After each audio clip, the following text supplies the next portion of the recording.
Elizabeth Smart Found. Special coverage with David Dejanovic on KSL News Radio. I'm really excited that we're about to learn from somebody I've known for years a lot about what we didn't know, what was going on behind the scenes in 2002 and 2003 when Elizabeth Smart was kidnapped and missing for 9 months. There's a new book. It was released today. The title of it is Unexpected. The author is Chris Thomas. He's sitting in studio with Dave and I right now. And he really goes into so many details about what was going on behind the scenes leading up to the point where she was found alive. I remember speaking to her dad, Ed Smart, after she was found alive. And in fact, all of the media, I remember surrounding him. I think it was right outside the police department or right outside their home, probably both places. Elizabeth and Mary Catherine just hugged and were just bawling. And we had, William was playing with his friend across the street this afternoon. And when he came in there, I mean, it was just a big hug. And Elizabeth didn't want to let go of him.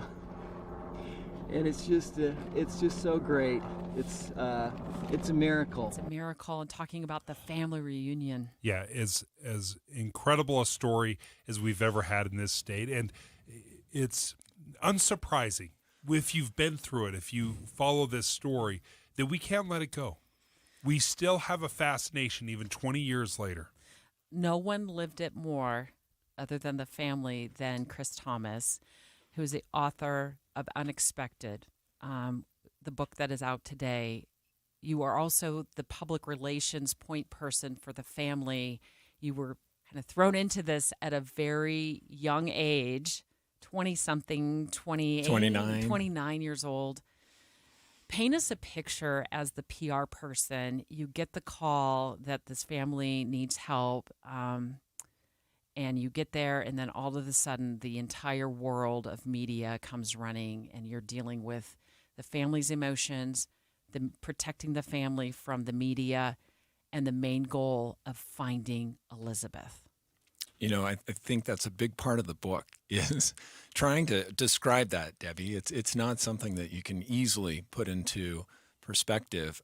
Going back to that, a lot of people ask, how did you get involved? And Elizabeth's cousin Sierra started an internship with my firm 2 weeks before Elizabeth was abducted. And we had a lot of other connections as well. My business partners at the time were connected to the family in several ways. And it was like it was meant to be. We volunteered to help, thinking that it would be a couple of days. They'd find her, you know, she'd be alive. We'd go to celebration. We'd go back to our day jobs, and that would be it. And amazing, we're talking about it 20 years later. But at that time, it was 20-hour days. At one point, there were 8 of us working full-time with the media. I counted 80 cameras at one press conference. Just the sheer number of media, and national and international media, trying to get anything. And it was a difficult case, Dave, I think we talked about this early on, where some days there was not a lot going on. Yep. And so how do you feed the beast? And I'm a former journalist, and so a lot of this was, okay, the search effort's taking place. 10,000 people have come out this week.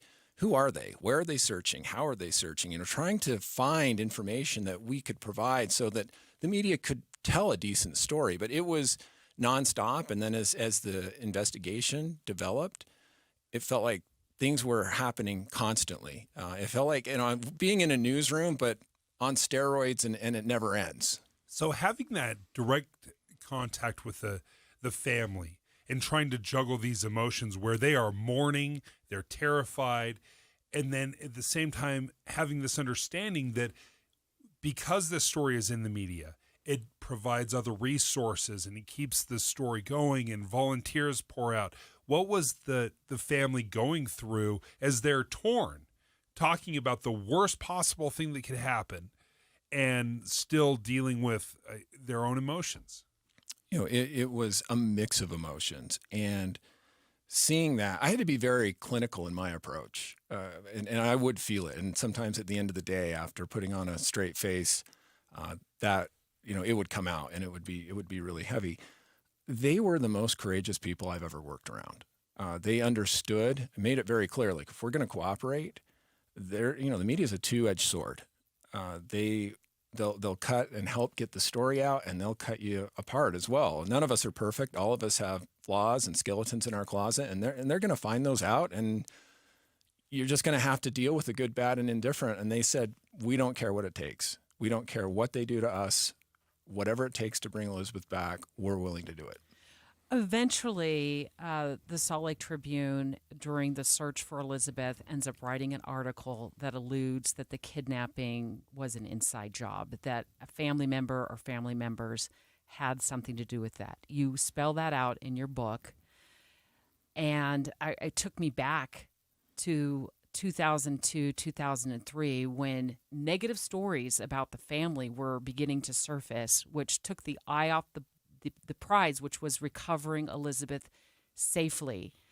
And that really ends up kind of quashing the search efforts. I think you wrote that searchers stopped showing up after that article.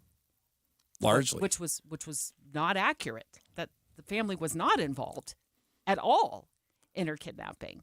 But that, you said, just put a damper on search efforts. It was a different phase at that point. It's interesting, in hindsight, Maggie Haberman, the Pulitzer Prize-winning journalist with the New York Times who covers the White House, she was the first one to write a book about the Smart case, and she likened that Tribune story as igniting a firestorm that threatened to rival the JonBenet Ramsey case.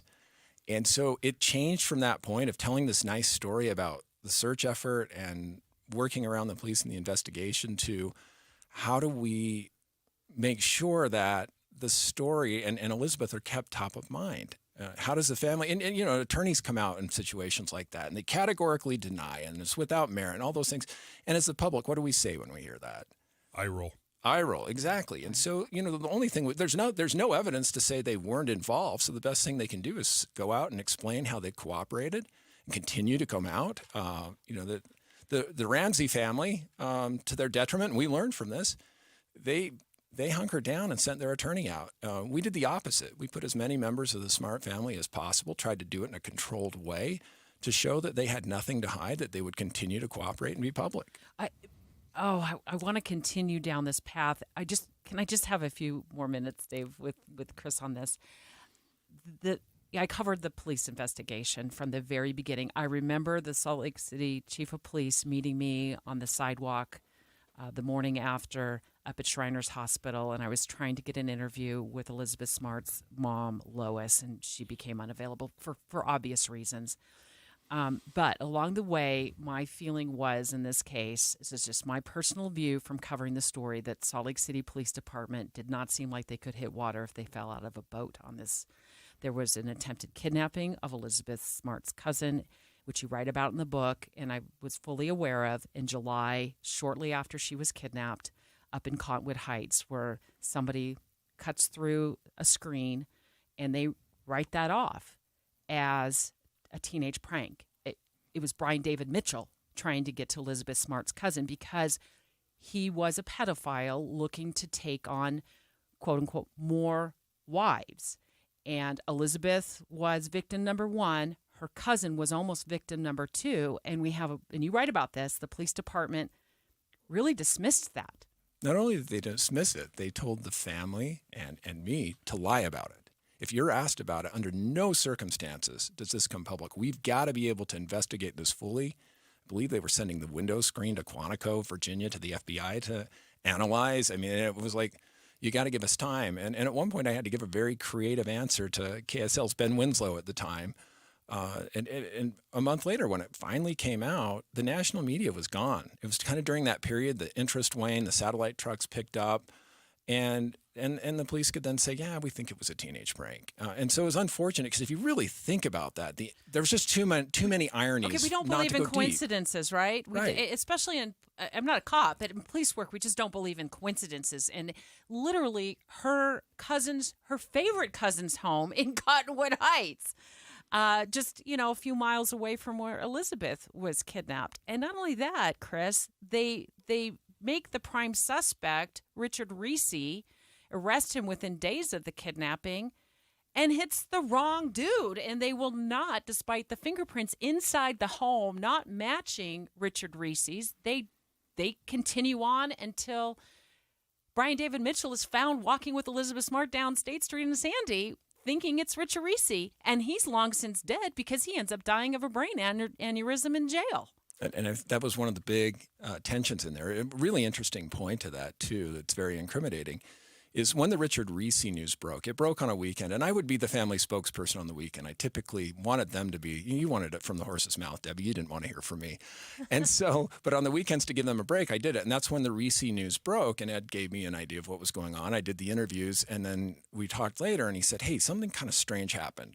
Mary Catherine snuck in while I was watching you respond to the news, and she said, Dad, why is Richard on TV? He didn't do it. He had been a handyman at the their handyman. house. He wasn't in the room him that night, and they let the police know that. So very early on, Mary Catherine dismissed. She even told her cousin later, with no adults around, I don't know why they keep focusing on Richard. He wasn't the guy who did it. So she knew Richard. She recognized him, and that's how she could speak definitively. Yeah. Go ahead. I was going to say, Richard was a handyman who'd worked on the house for a period of time and knew the kids really well. So she was very familiar with Richard.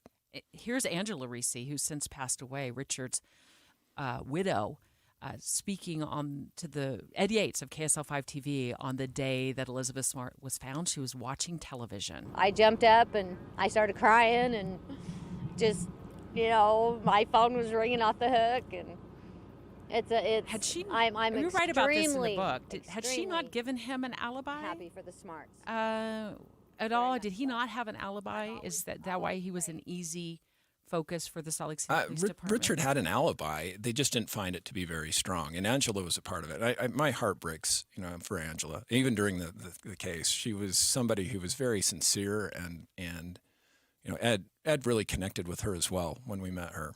Will you stick around? We want to continue this conversation. I want to let our listeners know what happened to you after Elizabeth Smart was found, and her dad, Ed, gave you a call, and that call broke your heart. It just broke your heart. That conversation next. We're speaking live right now to Chris Thomas. He's the author of a book that was released today. The title of it is Unexpected. It is about the journey to get Elizabeth back home safely. He was the PR person, the public relations person, the point of contact for the press. He was working to insulate the media during that horrific 9 months from the family, or insulate the family from the media, and also dealing with, new details that were coming out from law enforcement. Some of them were just not even accurate, and so he's trying to juggle all of that. We've heard a lot of the story from Elizabeth's point of view, what happened during her captivity.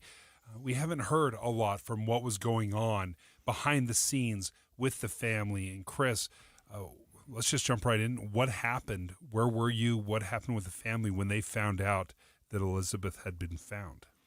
So on that day, there had been some negative press, and we were working to respond to that. Nationally, there was quite a bit of interest. And so Ed and I were getting together and planning for a press briefing. And he called me a little bit before and said, hey, I'm sorry, I'm probably going to be late. I've been summoned to the Sandy City Police Department. I've been told not to stop and not to call anybody, but I thought I'd let you know. And fortuitously, one of the only people I kept in contact with from high school, my high school basketball teammate, Jason Burnett, was a detective with the Sandy City Police Department. Yep.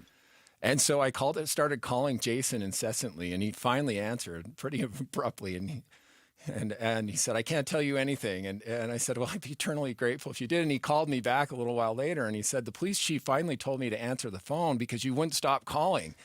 And we brought in an indigent teenager that we believe is Elizabeth Smart. And I paused, and emotion was just blaring. And I said, Jason, where did you find the body?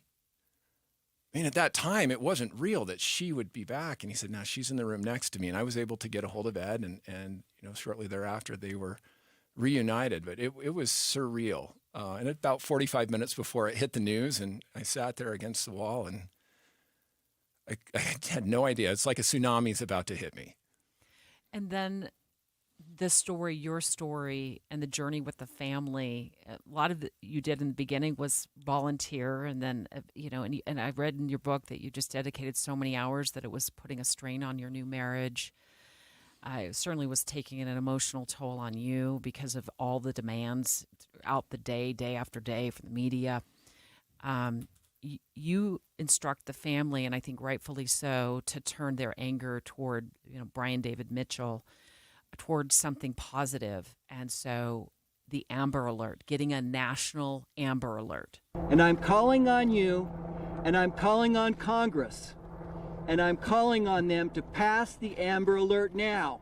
Children cannot afford you fumbling around, and that's what you're doing. And so you're working with the White House to get the family back to D.C. for this major announcement about the Amber Alert, and you're trying to insulate Elizabeth from the White House press corps when Ed Smart calls your cell phone and tells you what?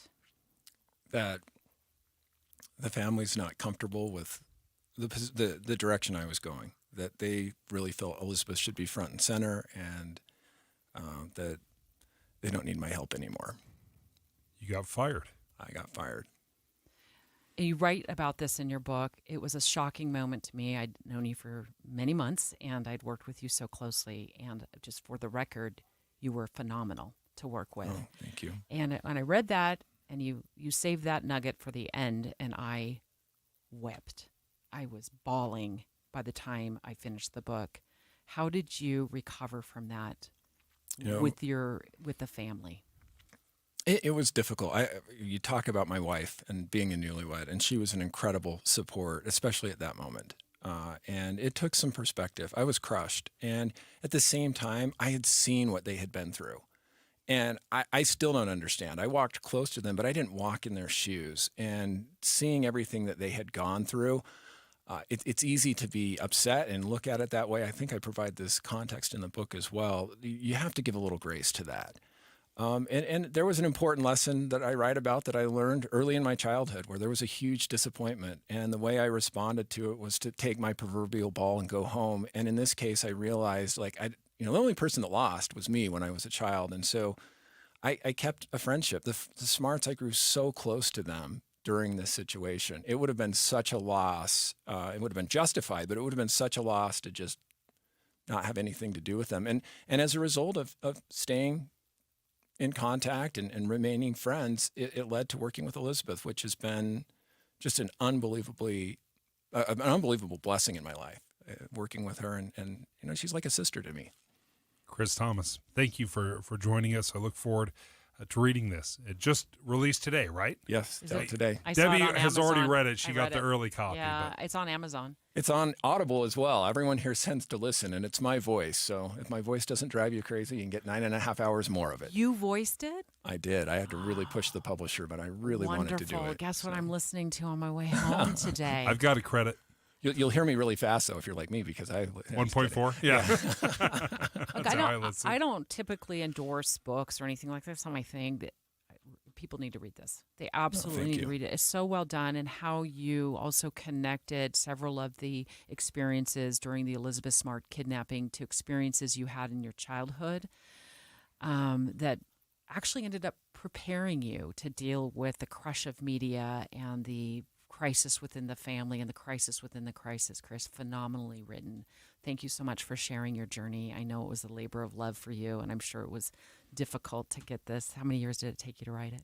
It's about 3. It's about years. 3. Yeah. As we wait for Elizabeth Smart to phone in live to the show, it's going to be an encore performance right now with author Chris Thomas, who wrote the book Unexpected. It was released today.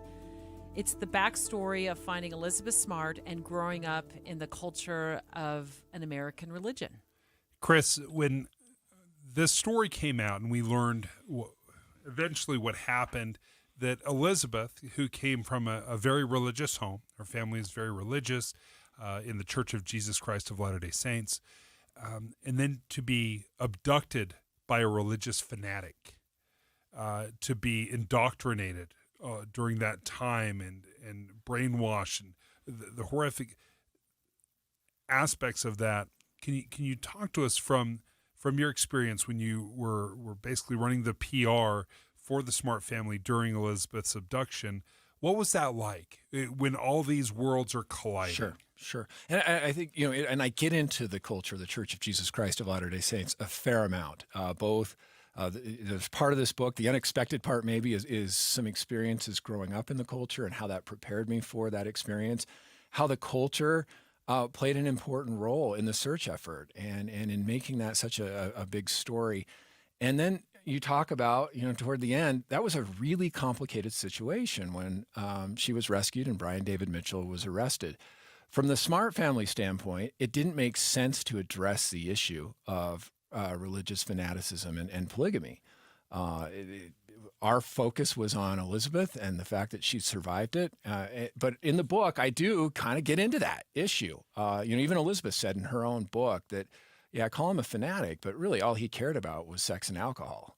It was just a means to get what he wanted. And I think we see that a lot. We've seen a proliferation, there's a word, on Netflix and Hulu and other places of these docuseries that look at the culture of the Church of Jesus Christ of Latter-day Saints. And they often make out these people who are very isolated, a small percentage of a small percentage of those splinter groups that are crazy and deranged, and they make it about religion. And I really often feel that is exaggerated at a minimum and oftentimes unfair. So that was something I wanted to address for sure. Your experience as a child growing up in the Church of Jesus Christ of Latter-day Saints, you point out several experiences that you had along the way that really helped prepare you to become the main PR person for the family, to deal with all the media, to deal with the stuff that was going on behind the scenes with the police department, and to deal with their own emotions as they were trying to find Elizabeth alive. And there was one incident that you wrote about when you were a child where you were kind of put in charge of bringing boys who had gotten away from the church back to the church, and you so badly wanted to pay for them to go to a Utah Jazz game. And you finally convinced everybody to go to this Jazz game. You didn't end up buying the tickets, although you'd offered to. And then you get to the parking lot to join them to drive down to the Jazz game here at the Salt Palace at the time, and they'd left you. Yeah. And I've thought about that as a child. When you get so disappointed, it's almost like, you've just been left out, hung out to dry. And that reminded me of when the Smart family, after she was rescued, had called you up and they essentially fired you from the job that you'd held for 9 months. Did you make that connection? Because I sure did in reading that book. It was interesting, Debbie. You just brought that up off the air, and I did not. And that's an absolute connection. I try to be very honest. That was incredibly disappointing. I mean, to provide a little more context on that, I said to my mom, "I'm done. I'm quitting the church. I'm out." And I because think of that incident, because when of they left that you incident behind. at that point, and my mom said, she was very good about it. It wasn't no, you will not. It was, I think you should think about this. I think you should let the emotions dissipate and then give this some real thought. And if you make that decision, honey, that's your choice. Which I think was very mature of her.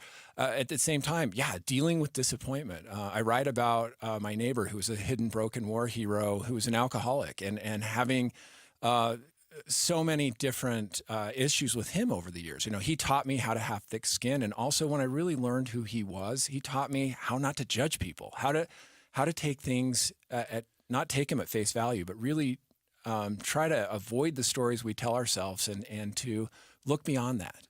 Chris, we appreciate you joining us. Chris Thomas wrote a memoir. It's called Unexpected, the backstory of finding Elizabeth Smart and growing up in the culture of an American religion. Thank you for joining us. Debbie's already read the book. I look forward to it, but thank you. I couldn't put it down. I disappointed myself that I swallowed like 150 pages in like a day. I know you do. And I'm going to go back and read it again. I'm also going to listen to it on Audible because it's in your own voice, and I love that. Thank you. A woman you know very well, Chris, that you helped bring home 20 years ago, and you worked so hard, and you gave everything to. Elizabeth Smart calling the show in just a few minutes. Are you going to stick around for that? Absolutely. Right. She is incredible. It's always a treat, whether personally or privately, to hear her speak. Elizabeth Smart Found. Special coverage with Dave and Dejanovic on KSL News Radio. Elizabeth is a wonderful girl, and she is strong, and she is courageous, and she is a hero, and she did everything she needed to do to survive, and because of what she did, she is here back with us again after being gone for 9 months.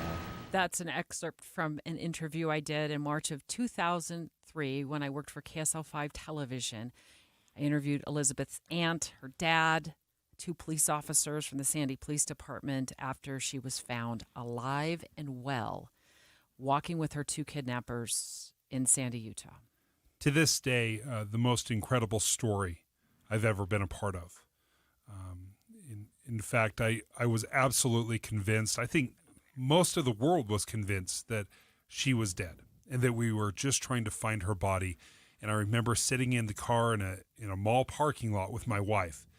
When it said that Elizabeth Smart had been found, I was convinced it was, well, her body, clearly. And it took me several minutes to register that they were talking about her in the present, that she was still alive and she had been returned to her family.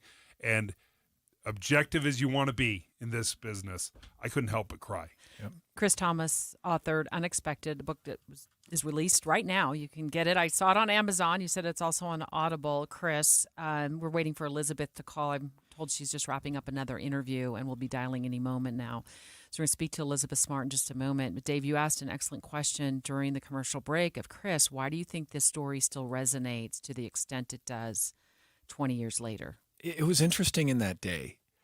So many of us adopted Elizabeth as part of our family, our extended family. I think we all felt this real connection. And because so many people searched, so many people prayed, it wasn't just a news story that people were passively watching. They were actively participating in it. And the other point of it is what Elizabeth's done with it. To see somebody who went through something absolutely horrific and has taken that and made it something so positive and is such an incredible role model. It's crazy we're talking about it the way we are 20 years later. Here we are, KSL devoting several hours to talking about it, but we still care. Right. Well, it did sweep up the entire community, the entire nation, and to some extent, the entire world. We had so many reporters from all over the nation in Salt Lake City, Utah, covering this story. And I think the reason it has resonated so many years later, and in fact, I know a few years ago you recommended me to think it was to CNN to sit down and do an interview with their producers who'd come into town, and I did, for a major special that they were doing on Elizabeth Smart. I think it resonates in a lot of ways because we never expected to find Elizabeth alive.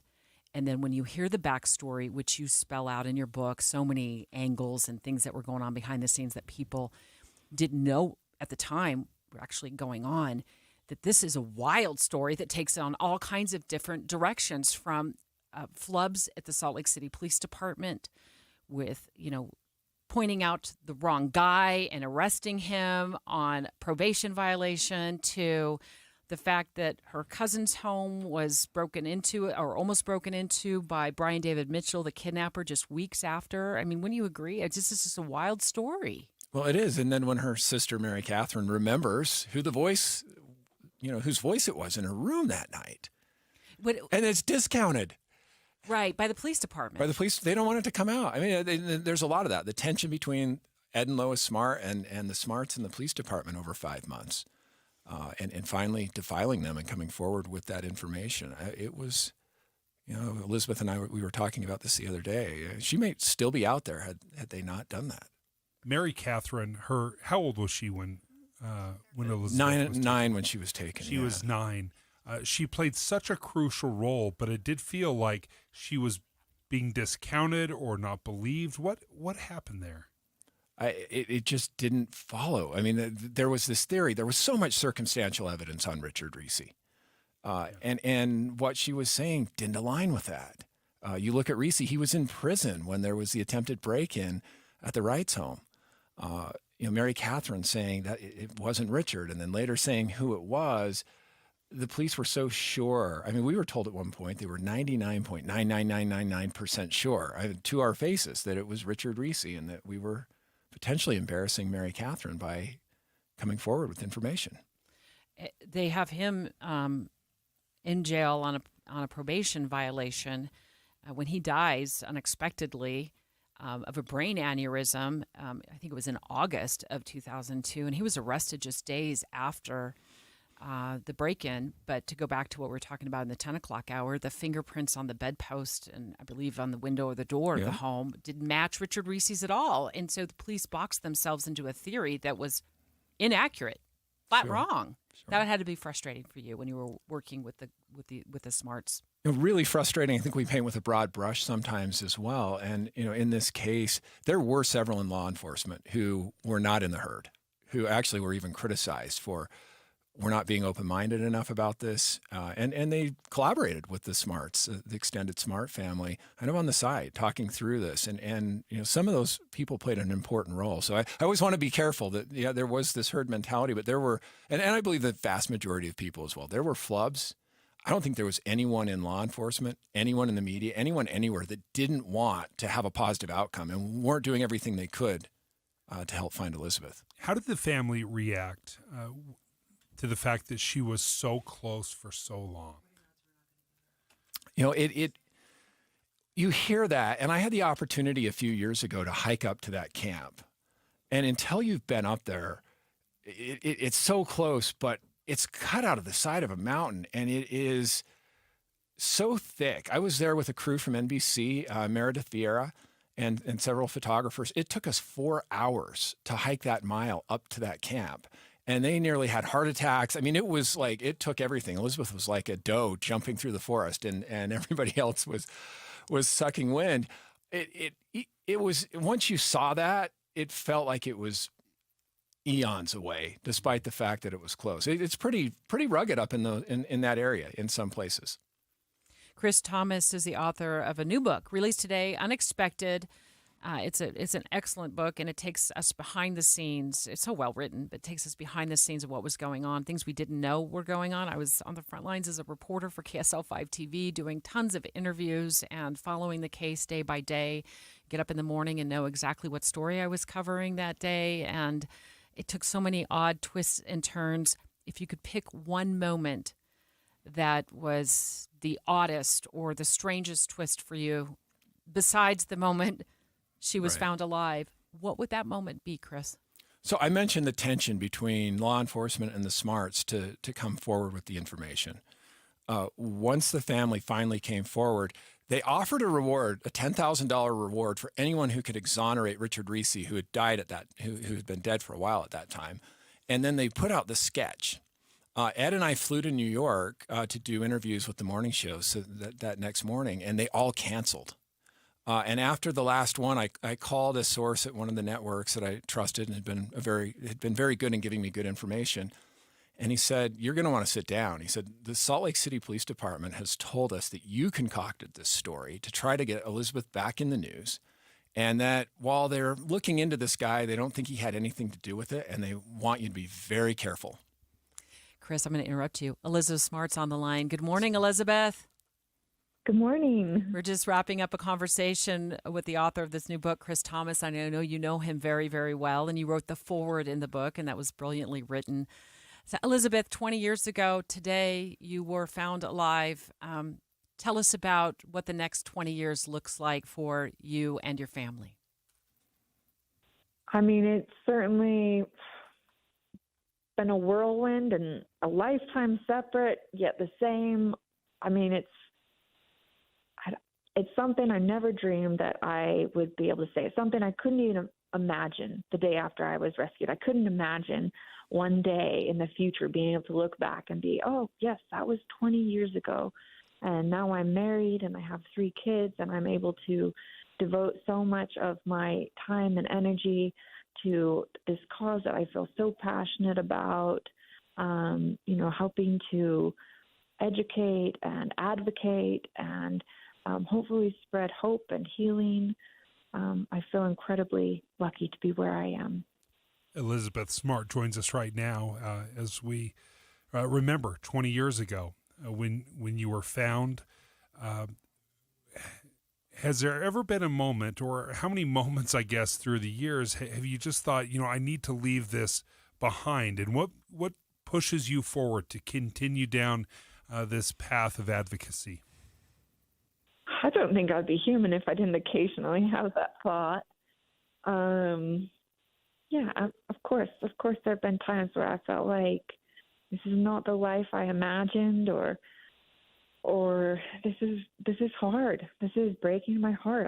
I don't know how long I can sustain this for, but the dust settles, and I remember what it was like, and I remember being raped, and I remember being scared, and I remember feeling terrified, and I look at where I am right now, or in that moment, and I'm safe, and I have a wonderful family and a wonderful husband, and I am able to just count all of the beautiful things that I have in my life, and I want that. I want that for every survivor out there.